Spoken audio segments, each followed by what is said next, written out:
Hello and welcome to Nationwide on the network service of the NTA. I'm Olajide Bello. Remember, you can watch this broadcast live on our website, nta.ng/live, and on our other social media handles displayed on your screen. Our President Bola Tinubu has nominated Abdullahi Garba Ramat as the new Chairman Chief Executive Officer of the Nigerian Electricity Regulatory Commission, NERC. In a statement, the President also announces the nomination of two commissioners for the NERC, Abubakar Yusuf and Dr. Fuad Olayinka Anima Shang. However, to avoid a leadership vacuum in the critical regulatory agency, the President directs that Garba Ramat assumes office in acting capacity pending his screening by the Senate as stipulated by the law. And the Minister of Aviation has directed the NCAA to place Guam 1 on a no-fly list pending further investigation in line with the temporary suspension of the ValueJet captain and pilot's licenses. Both parties breached standard safety protocols as required by ICAO, with Guam 1's action on the tarmac deemed totally unacceptable. Guam 1 blocked aircraft from taxiing, posing safety risk.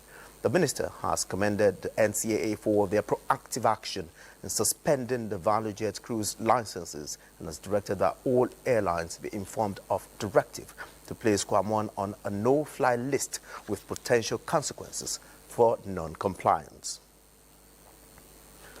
The much-awaited rainy season Nigerians have been waiting for is here in full blast, giving hope for a bumper cropping season. However, apprehension and uncertainty sets in for residents of the FCT living in flood-prone areas. Momso Damian Dati brings us first-hand experience of the impact of angry waters. The dark clouds, cool breeze, sometimes heavy winds, roaring thunder, followed by water drops, light, or it could be torrential. With these come a ray of hope and excitement for a cool weather and a promising farm yield. But these can turn disastrous. Look at this place, for instance. It is not a rural or riverine community, but an area in the Federal Capital Territory. This is typical every rainy season around the Lokogoma axis. Yours sincerely, all dressed up and off to work, is caught up in the chaos. No turning back, no going forward. For hours, I just stayed put in my car, patiently waiting for the flood to recede. 9:15, since 6:30, I did.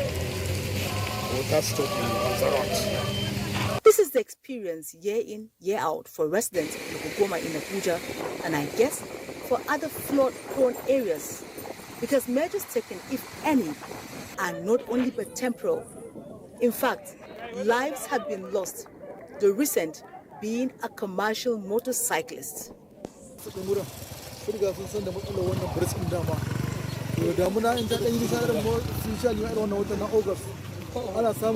Imagine, look at these children now. Imagine them not knowing what to do and how to cross this place, and then they just cross it. So I think they should just do something about it, that's all. And paying double, most times they will not even want to cross, and if they want to cross you, they will add extra money. The government should just try and help us do something about it.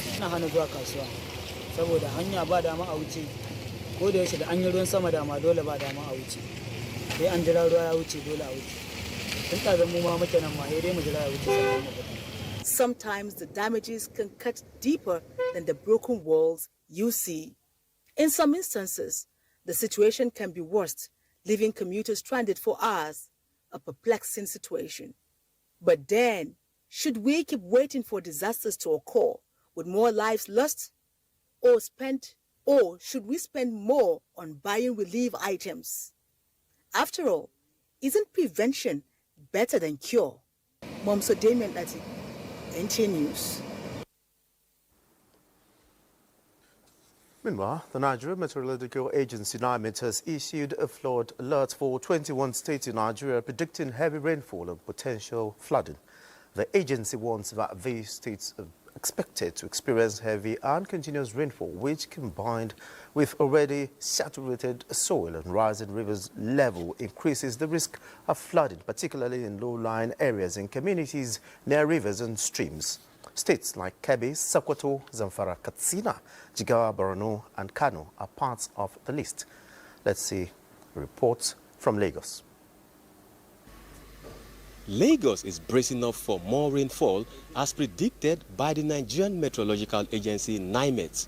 The state government through the Ministry of Environment has urged residents of flood-prone areas and those living in lowland areas to consider relocating to a safe place, especially as the torrential rains continues to pour down.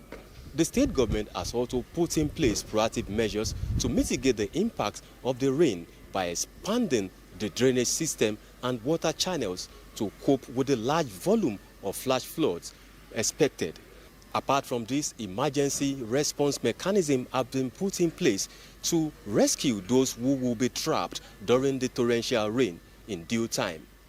Agungi in Lekki and Ijede in Ikorodu area of Lagos are the worst hit as the devastating impact of the flash floods is still visible within their community. Residents continue to live in palpable fear, hoping the rainy season will come to a climax as soon as possible. In Lagos, Joel Bukbola, NTA News. And joining us via Zoom to discuss more on this development is the Director Search and Rescue NEMA Air Commodore Kenneth Oyong. You're welcome to Nationwide. Thank you very much. It's a pleasure to be here. Good evening, Nigerians. Okay, the NIMET has predicted flooding in several states across the country. What is the current situation now based on this prediction?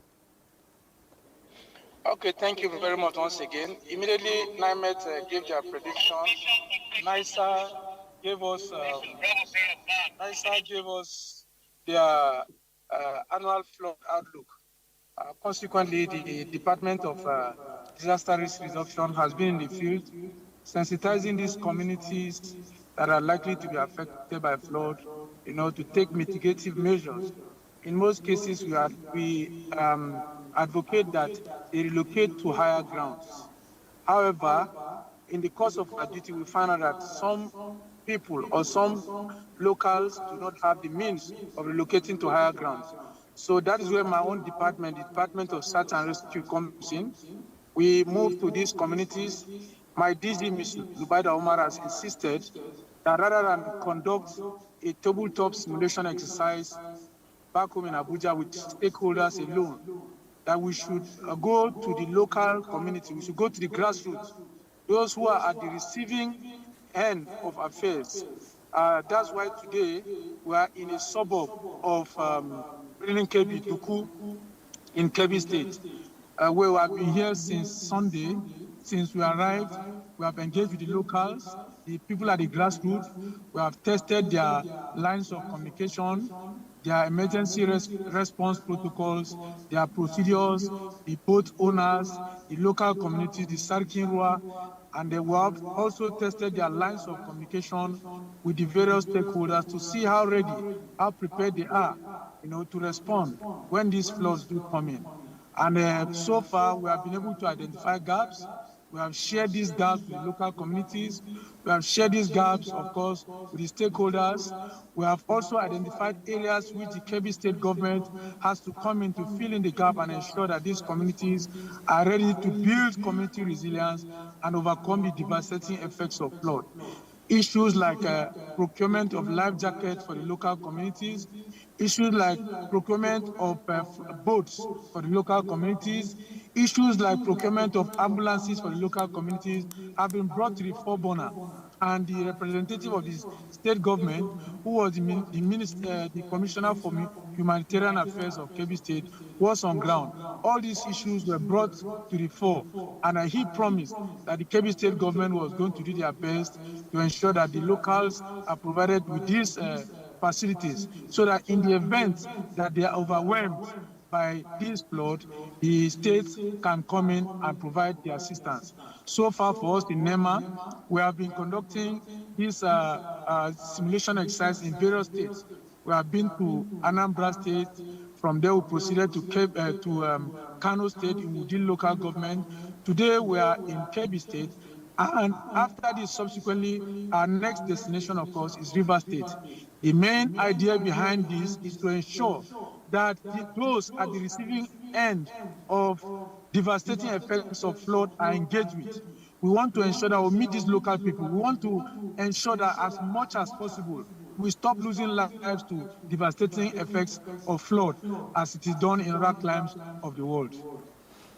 All right, sir, just before I let you go, Air Commander Kenneth Oyang, with what you just said now, NEMA is approaching more of preventive approaches rather than, going after the damage might have been done. Cases like that in local Goma here in Abuja and a trade mall, they are regulars of, this flooding. So what strategies does NEMA employ to support flood risk management and mitigation efforts? Okay, thank you very much once again. Like I stated, there are so many things that can be done, at various levels. First and foremost, we prefer, there are these areas that have been identified as flood-prone areas. And people from these areas have been told, relocate from these areas. Flood is a natural disaster that affects even the most powerful nations on earth. You are aware that the United States of America recently experienced flood at the areas known as at the California area. So many countries, this flood is not just affecting Nigeria. There is, of course, global warming. Water levels are rising. So the only means that we can avoid this is to ensure that people relocate from flood-prone areas and move to higher grounds. If these people fail to move, the other alternative, of course, is to engage stakeholders like the state government. They should go into action like desilting.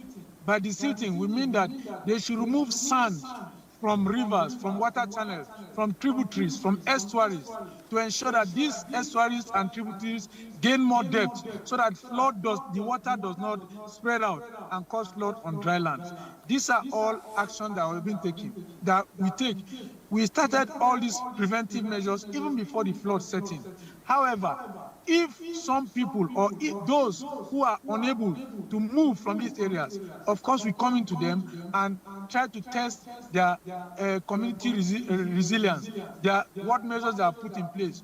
We encourage them to ensure that they keep things like dry rations. They should keep things like torchlights. They should keep things like empty jerry cans. They should keep things like, unperishable food items. We equally encourage state governments to build safe homes.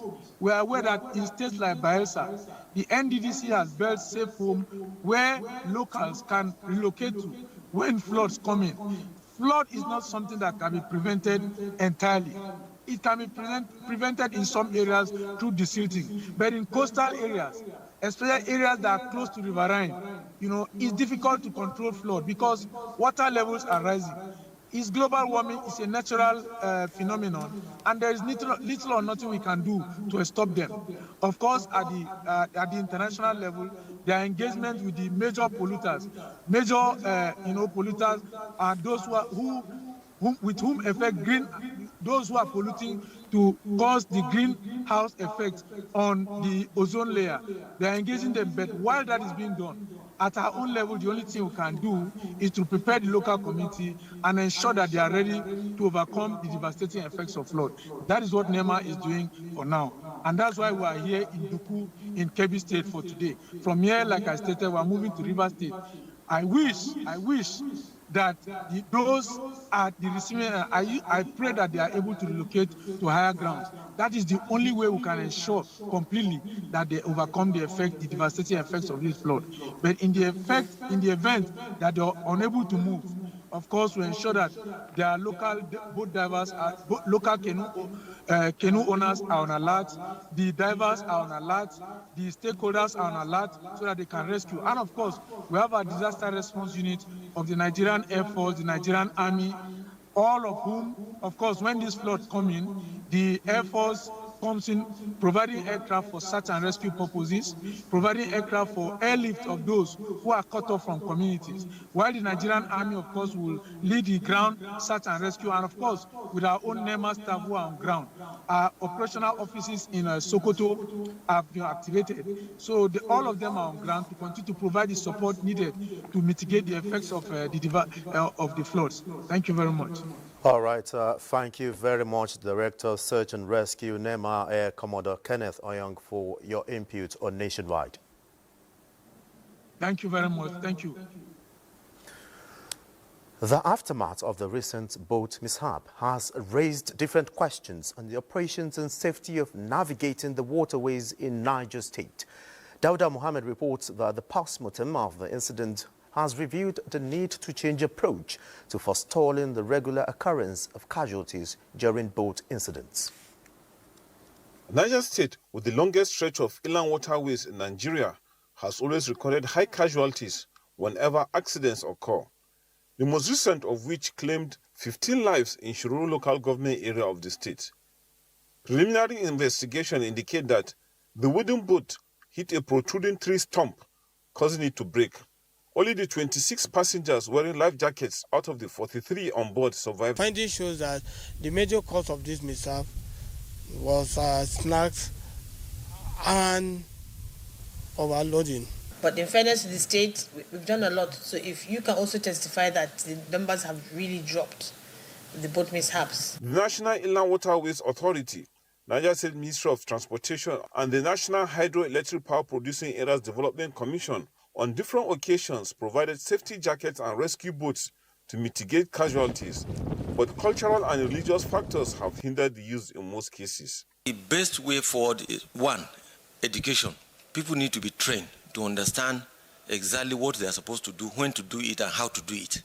Niger State, with its large expanse of waterways bordering 3 states, Kaduna, Kebbi, and Kwara, as well as rivers Kaduna and Niger, stakeholders say ensuring safety can only be achieved with stringent enforcement of safety measures and deployment of fiberglass boats as against the predominantly wooden ones prone to breakage.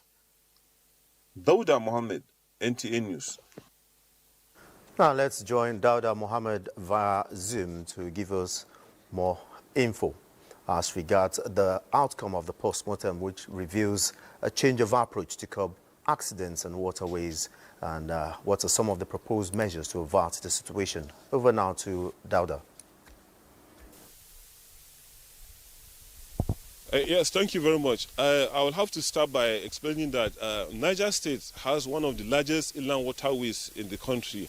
And by virtue of that, we have water bodies in the 3 senatorial districts, and water transportation is a very key element in those areas. And as such, the state government, in collaboration with the National Inland Waterways Agency and the National Hydroelectric Power Producing Areas Development Commission, HYPADEC, has been collaborating to distribute life jackets to most of these communities. But even as they've distributed life jackets to these communities, there is a myth in the sense that some of these communities believe that you don't need to use life jacket to survive on the waterways. And so this Niger State government, in collaboration with some key stakeholders, are sensitizing the communities through the traditional rulers on the need for all passengers embarking on water journeys to always have life jackets. One other aspect is that despite the fact that NHYPADEC in the last few months distributed what we call fiber boats to the communities still use the age-old wooden boats that are rickety and always break apart on the river. Immediately they meet a little bit of stumbling block. And so what they are trying to do now is to ensure that they distribute enough fiber boats to the riverine communities so that it will gradually phase out the wooden ones to ensure there is more safety on the waterways. And this has been ongoing, but they still need to do more because they've only been able to distribute like 30 fiber boats, and that is not nearly enough because the state has vast inland waterways and a lot of people depend on them for inland transportation, especially on market days. So in terms of commerce, people really depend on them to ensure that they move their goods and services from the marketplace, from the farmlands to the marketplace, and vice versa. All right, many thanks, Dawda Mohammed, there keeping us up to speed from the Niger State capital. Let's join John Adams in Lagos for stories making the rounds from that zone. Is it a rainy Thursday equally in Lagos as we had light showers in Abuja in the early hours of today? For growth and firmer collaboration in Africa's broadcast space, practitioners and investors on the continent converged on Lagos to discuss artificial intelligence in the broadcast ecosystem on the continent. Lanre Beleyi was there and brings details. With artificial intelligence fast becoming the current realities, permeating every facet of socio-economic life, leaders, innovators, and seasoned practitioners in Africa are discussing artificial intelligence in the broadcasting community in Africa. There's a consensus that AI is a tool that will boost broadcasting in the continent, contrary to the belief that its advent will take over jobs and render traditional broadcasting cooperation obsolete. For us in the public media institution, we must understand that the future of broadcasting is with new technology, AI particularly. You have to program artificial intelligence in the direction you want. If you don't have a vision and a set direction for the way you want to go, then artificial intelligence would be a bit of chaos. AI cannot take over those of you in the broadcast media. It will only take those of those who don't want to use it. And how is it going to use it? Go to AI. It speeds up your rate of delivery, it increases your engagement, and of course it makes you know what is happening around you. Discussion also centered on contextual use of AI, which brings the need for personnel training in AI tools. It's going to be here, whether you like it or not. Whether we as broadcasters like it or not, AI is going to be here. So, but when AI comes, we as broadcasters need to retool and re-equip ourselves. How much have we invested in training our staff so that they can master the use of AI? Once we do that, we can be sure that we will enjoy the full benefits of AI. Generally in South Africa, as a tool, a very important tool to enable connectivity, to enable broadcasting, and it's something not to be feared. It's actually an enabler. Other issues examined are practical ways to monetize content using AI tools, infrastructure, collaboration, and newsroom automation. There was also deliberation on ethical use of AI. In Lagos, Lanre Beleyi, NTA News. Still talking technology to promote transparency, accountability and good governance practices, the Nigerian Communications Commission, NCC, has launched a document that provides guidelines on corporate governance for the Nigerian telecommunications sector with the aim of enhancing the industry's growth, protecting investments and promoting sustainability. Adejoke Odeka tells us more.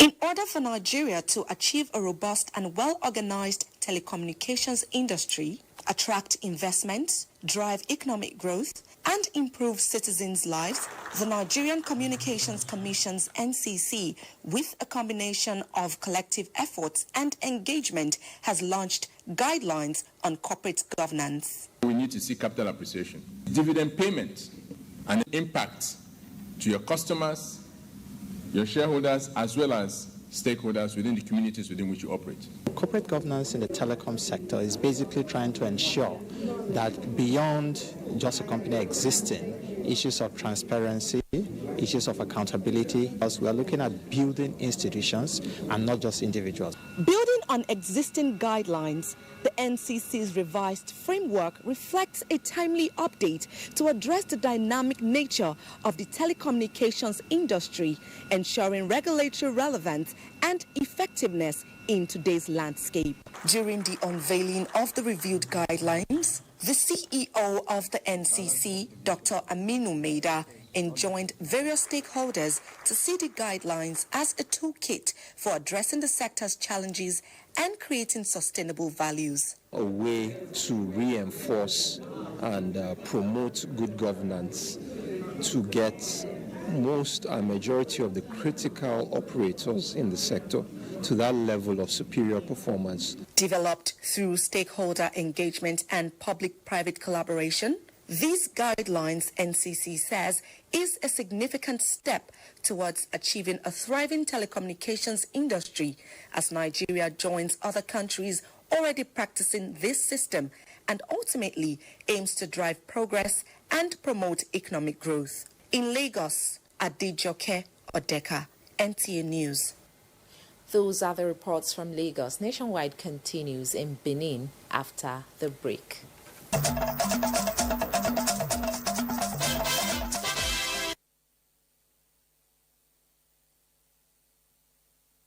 To Benin. The agricultural revolution of the Edo State government gets towards boosting food security is on course and receiving the support of relevant stakeholders. These were the views of Governor Monday Okpebholo after inspecting a maize plantation in Edo Central. Good luck, Enaini reports. The state government has made proper provision for this year's farming season, and it is not just talking food sufficiency, but also demonstrating its willingness. Governor is here in Edo Central, inspecting one of the pilot maize farms as a pathfinder in the drive towards food security of Edo people. Governor Monday Okpebholo says it's all about practical governance in line with the renewed hope agenda of Mr. President. We are not after theory, we are after practical. What you can see is what you see. We have vast land here, and all of them is planted with maize. I can see they are growing. By the time we are here, like in 2 or 3 weeks' time, you will see something different. We are still going to have cassava planted here too. Similar farms with varieties of crops are located in the senatorial zones and will serve as a motivating factor for individuals who will be interested to join the state government's initiative.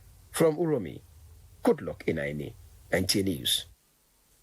Librarians across the country are taking a chance in the evolving global landscape driven by artificial intelligence and human-machine collaboration to assert and place themselves at the heart of innovation, digital transformation and societal progress. The 63rd National Conference and Annual General Meeting of the Association afforded librarians the opportunity to chart the course. Good luck. The fifth industrial revolution and the future of library and information service delivery in a changing world is a theme of the conference, which presents a task for members to reassess their roles. We are trying to enter into the area where machine will do most of the work. We want to be prepared that the human angle of it will not be lost. We always try to deploy any technology that is evolving so that we can now have a better Nigeria and better libraries. This year's conference is to further expose librarians to the application of using advanced technologies in information dissemination. It also has the support of the Federal Ministry of Education. The federal government has resumed the phased construction of the National Library headquarters in Abuja. This will not just be a building, it will be a smart, modern, innovation-oriented knowledge center. Adapting to the new phase of the fifth industrial revolution comes with challenges. However, the keynote speaker believes they are surmountable. The Nigerian Library Association, together with other relevant stakeholders, must meet that library policies should be updated, and they should be in the forefront of making inputs into that system of updating. While messages from academic professionals, partners, and friends of the library underscore the need for concerted effort to uplift the association's mandate, the organizers of the conference also recognize outstanding support from individuals. Then a book exhibition. By this conference, new officials of the association will emerge. In Benin, Uduakobong Achibong, NTA News. And that's it from Benin. Nationwide continues in Abuja with Olajide. Many thanks, Obey, and welcome back to Abuja. As part of concerted efforts to curb corruption in the country, the Economic and Financial Crimes Commission is to commence thorough investigation into the real estate sector of Nigeria's economy. The chairman of EFCC, Ola Olukoyede, disclosed these in Abuja during a keynote address and policy dialogue on the critical issues affecting Nigeria's real estate ecosystem. Details of this report will come in our subsequent bulletin. Moving on, as part of efforts to ensure the protection of sexual reproductive health and rights of women as enshrined in the Maputo Protocol, the need for its domestication across African countries has remained a major focus of relevant stakeholders at a two-day meeting held in Abuja. Adelbi Obechina reports. Stakeholders emphasize that despite Nigerian signing and ratification of Maputo Protocol, many of its provisions, particularly those relating to reproductive health, have yet to be fully implemented. This, they say, should be part of the agenda to ensure that individuals get awareness on their sexual and reproductive rights for a healthier society. We are working to engender positive masculinity, to have men who really care, genuinely, who care about women, who care about the prosperity of our nation. Because we know that if women are not included, that Nigeria is not to make the desired progress. What you notice in Nigeria today is that we have the number, but we don't know what to do with the number. Creating awareness is apt. Participants also discussed the challenges of cultural and religious resistance, legal bottlenecks, and the lack of political will, calling for more awareness and advocacy. The sexual right, whatever right of a person must be ensured, and we do that. Those who are opinion leaders should not get tired of educating people. The two-day forum called on renewed commitment on collaboration between civil societies, legal experts, and policymakers. Maputo Protocol now! Adobe Obiechina, NTA News. With the belief that the Nigerian youth deserve the tools to thrive, a credit scheme that recognizes financial thrust, financial discipline and long-term prosperity, Youth Cred, by Nigerian Consumer Credit Corporation, Creditcorp, has been launched by the federal government in Abuja. Olayinka Ojo reports. Government in June promised it will launch a credit initiative under the auspices of Nigerian Consumer Credit Corporation, Creditcorp. Today, that promise, aimed at empowering young Nigerians with responsible access to credit, has come into fruition. And core members are expected to be the first beneficiaries. This opportunity being present to us is very good because it will help those that have skills already on ground to be able to finance those skills. If I had opportunities like this, it's definitely going to take me to another stage in my career. The initiative, a combination of credit education with structured and affordable access of financing, is more than a loan program, but a deliberate act of cultural reorientation and a source of empowerment for Nigerian youths. If you have an idea or you want to have a better life, you can borrow money, and as long as you can pay it little by little over time, that is a great thing. Your unwavering commitment to creating practical solutions for youth empowerment is commendable. Although we are starting with the Nigerian Youth Corpers, the core members, all Nigerian youth will benefit from this program. Even though access to credit comes with responsibilities, the good thing about the initiative is that young Nigerians will not only access credits, but also understand how to manage and repay credits. Olayinka Ojo, NTA News.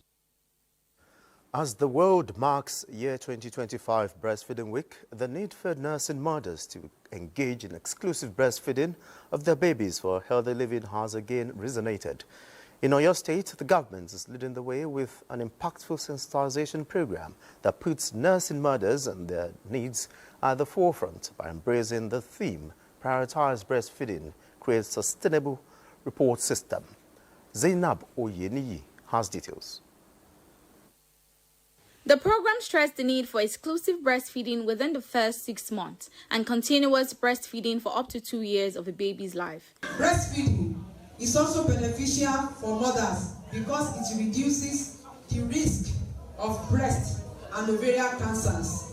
as well as excessive bleeding after birth. I want to implore them that they should all just try to abide with all what they have been taught in this program. Mothers find a way to breastfeed their children because there are a lot of benefits inherent in it.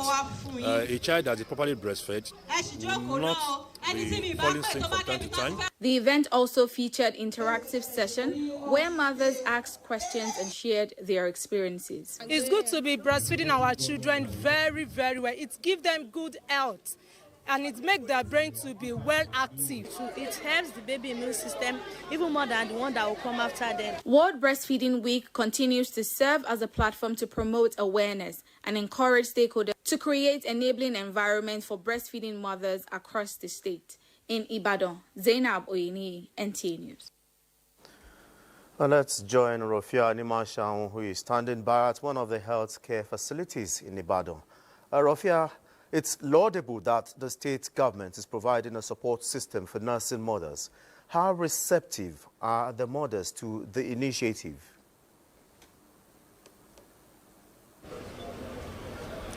Thank you and welcome to Ibadan.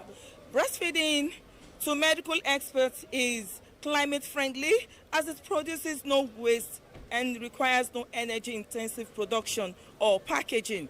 Medical experts say breast milk is one of the most effective interventions to ensure that child survive, health and development. Okay. Recently in Oyo State, nursing mothers are regularly sensitized on the health and importance of breast milk, breastfeeding for infants for the first 6 months of life. Just a few days ago, the wife of Oyo State Governor Tamuno Minini Makinde was at Egbeda local government here in Oyo State to sensitize to breast milk of nursing mothers shows that the nursing mothers are actually receptive and understand the importance of exclusive breastfeeding and breast milk for their infants.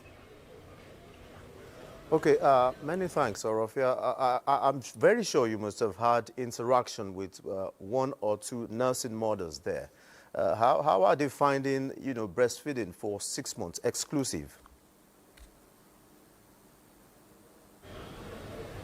Well, we all know that to the especially the rural people, they believe that breast milk will not be enough for child in the first 6 months. They believe in supporting breast milk with water.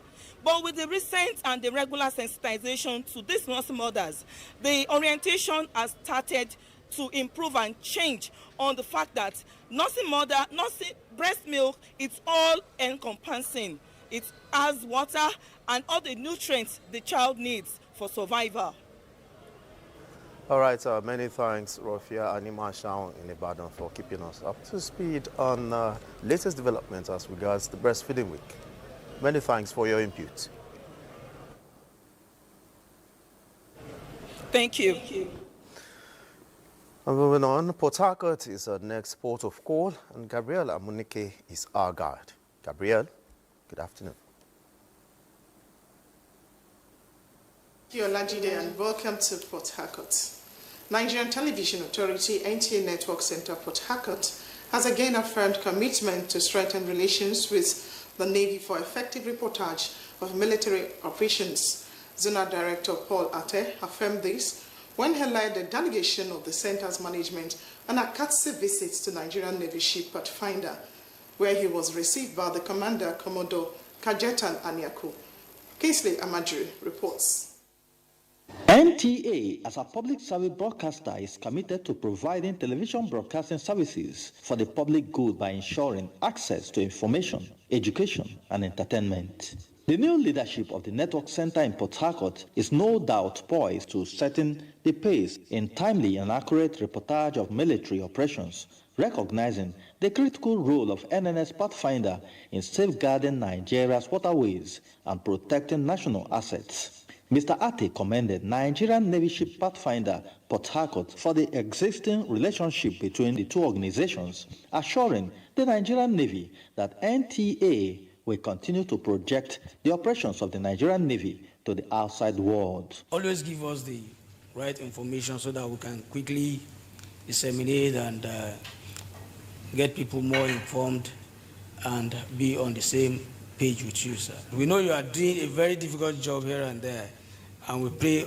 Almighty God will continue to keep you safe. Commander NNS Pathfinder Commodore Kajetana Nyako is delighted that NTA, as a key partner in national security, has played a critical role in projecting NNS Pathfinder's operation within its areas of jurisdiction. NTA has been very helpful to us actually in the base. I'm very happy for that good co-relationship the base is having with the NTA.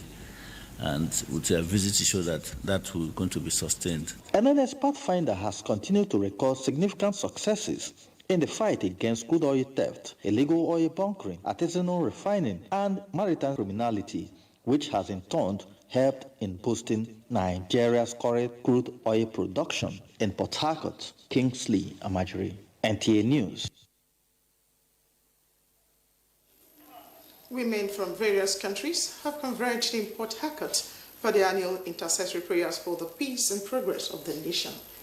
Ifama Umesa reports that the prayer conference under the aegis of willing women worldwide aim to pray for their countries, fostering spiritual renewal and transformation. The annual International Conference of Willing Women Worldwide brings together women from far and near across international borders to the camp at Abara Eche, River State, to pray for God's mercy on their nations. The convention aims to inspire women to embrace Christ, the way to peace, stirring spiritual alertness. This year's gathering, themed Seasons of Refreshing, focuses on intercession, praise, worship, and warfare prayers, creating a powerful atmosphere for transformation of the church and nations. I'm full of expectations of the promises of God, not only for myself and for my family, but for my nation and the women. I'm going back to the States with wells of water, of refreshing. When we are going back, we are going empowered with the grace of God, with the love of God, with the insight, so that the nation will come to Christ. A keynote address by Vincent Anigogo urged women to seek the presence of the Lord, who can revive and restore them and their nation. Live a life of purpose, and embracing God helps you to do that. If you ask Him to guide you, He will guide you. He will actually bring people to help you. It's God bringing His people together, brooding over them, and giving them instructions to go on with the work He has called them to do. Prayers break the yoke. Prayer sets free the captive.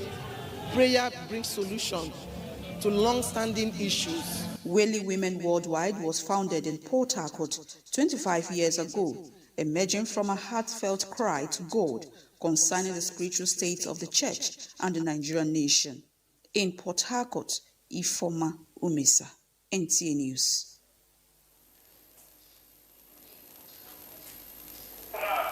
And that's our contribution from here. It's now back to Olajide in Abuja.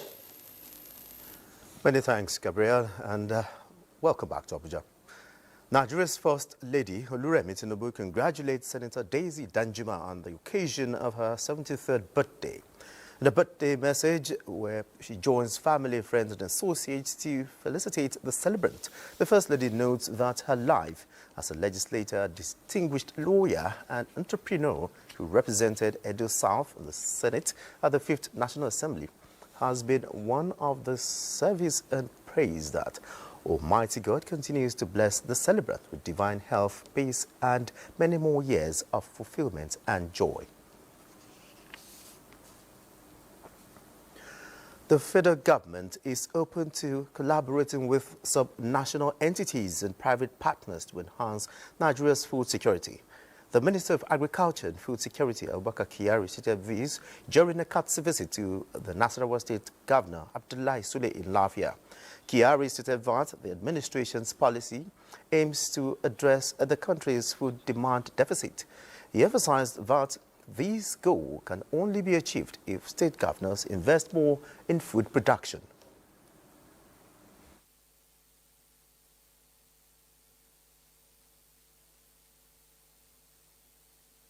President Bola Ahmed Tinubu, GCFR, his idea is to collaborate with the subnationals and at the same time give opportunity to the private sector driven, because it is only the private sector that can drive the economy to achieve the $1 trillion GDP.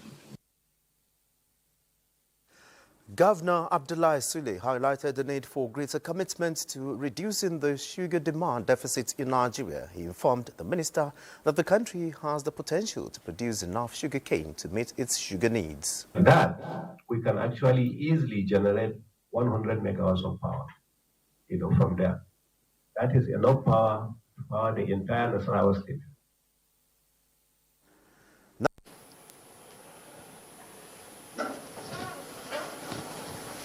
Welcome to Maiduguri. Glad to have you join us. Borno State government has flagged off 2025 sales of subsidized fertilizers and distribution of free farm inputs to vulnerable youths, women, and smallholder farmers, with a warning against diversion and proxy sales. Governor Babagana Umar Zulum launched the sales of fertilizer and distribution of free inputs at Maiduguri Fertilizer Blending Factory. Mohammed Gune reports. The 72 truck fertilizers sold at subsidized rate of 50% comprises wet blend and dry blend.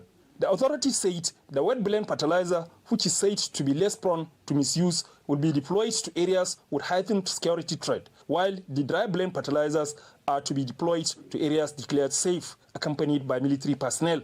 Let me also use this platform to speak. Governor Bagana Omar Azulum, who described the sales of fertilizers and distribution of free inputs as reaffirmation of commitment to agricultural transformation, inclusive economic empowerment, and lasting food security, among others, also warned that use of the fertilizers for other purposes than agriculture will be dealt with.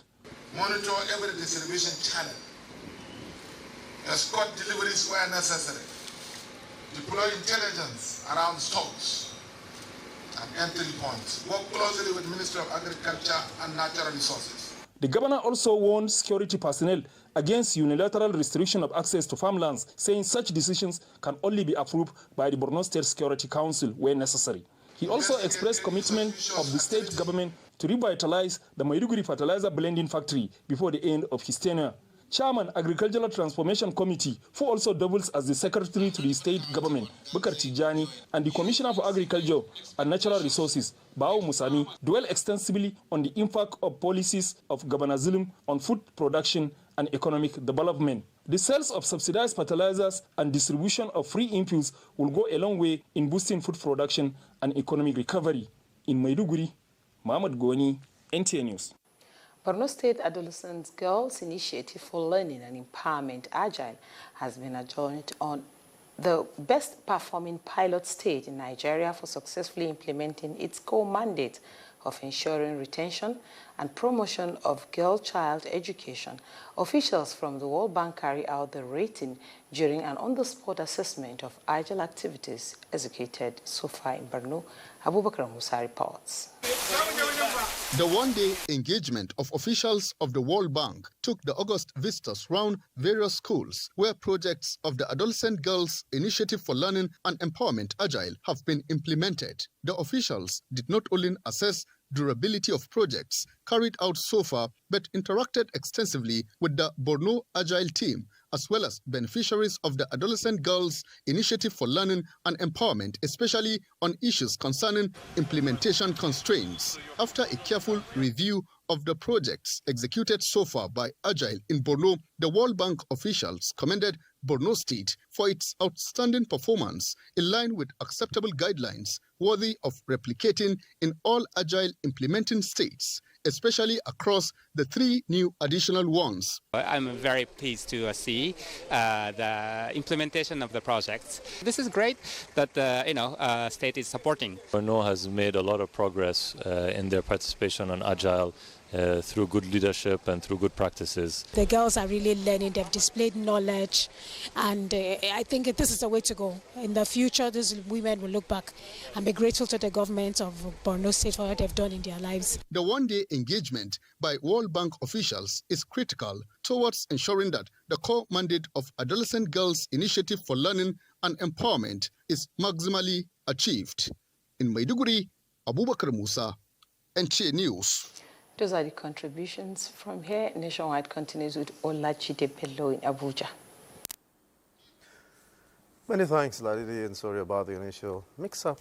Maiduguri has been itching to keep us up to speed with stories making the rounds from that zone. And up next is Sport Update.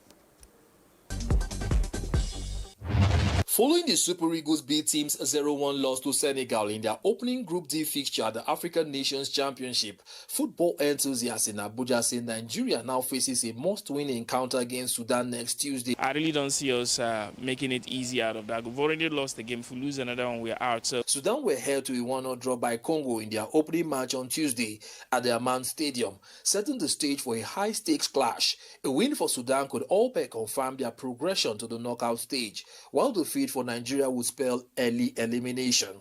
Elsewhere, Al Hilal have reached an agreement to sign Liverpool striker Darwin Núñez for €53 million. Núñez is now expected to undergo a medical ahead of his move to the Saudi Pro League. The 26-year-old Uruguay international joined the Reds in June 2022 from Portuguese side Benfica for an initial fee of £64 million. Nigerian's table tennis star Aruna Kadri has reclaimed his position as Africa's #1 in the latest ITTF World Rankings. Despite not competing since July's US Smash, Aruna jumped 3 spots thanks to the ITTF's 12-month rolling system that removed older points from his rivals. In tennis, 18-year-old Canadian wildcard Victoria Mboko pulled off a stunning upset at the Canadian Open, defeating former Wimbledon champion Elena Rybakina 1-6, 7-5, 7-6 in a dramatic semi-final in Montreal. Mboko, ranked 85th in the world, saved the match point in the second set to earn her place in her first WTA 1000 final. She will now face former #1 Naomi Osaka on Thursday in what promises to be a thrilling final. Still on tennis, this year's US Open will offer the largest prize purse in tennis history, $90 million. The men's and women's singles champions will each earn $5 million, a 39% increase from 2024. First round losers will also receive a record $110,000, up 10% from last year. By comparison, Wimbledon 2025 offered a total purse of £53.5 million, with the singles champions earning £3 million each. For Sports Update, Bright Ebochu, NTA News. And before we go, the First Lady of Nigeria, Oluremi Tinubu, extend her condolences to the children, grandchildren, family and media community, friends, colleagues, and associates of late Doyin Abiola, a distinguished journalist, media icon and trailblazing Nigerian woman. In a statement, the First Lady says Dr. Doyin Abiola's contributions to the growth of journalism and media industry in Nigeria are worthy of note. She prays Almighty God to grant her eternal rest and comfort her family and friends on the irreplaceable loss. And that's it on Nationwide. Many thanks for being a part of it. I am Olajide Bello.